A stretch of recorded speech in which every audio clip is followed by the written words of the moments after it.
ประเทศเดียวอ่ะอาจารย์ ประเทศเดียวเลยจ้ะ ไอเดียลายก็เกี่ยวอาจารย์เนาะเรียนเกี่ยวกับแมทเนาะแมทมีเคยเอ็นที่วันนี้แมทเนี่ย ใช่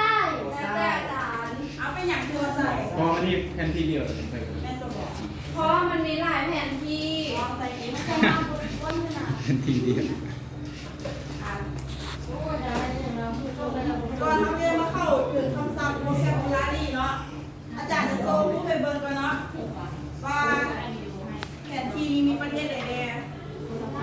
อันนี้เป็นแผนที่ประเทศใด ลาว ประเทศลาว ตอนนี้เห็นโม เห็น ประเทศลาวภาษาอังกฤษเป็นวันอะไร ลาว ลาว โบราณเสียงมันนั่นเนาะเนี่ยละ นั่นละนั่นละ แล้ว คือนั่นเอ ส ง แก้วเนี่ยไหนมาเป็นลาวเลยอะ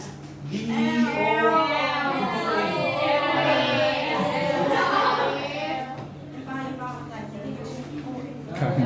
นี่ ดีโอ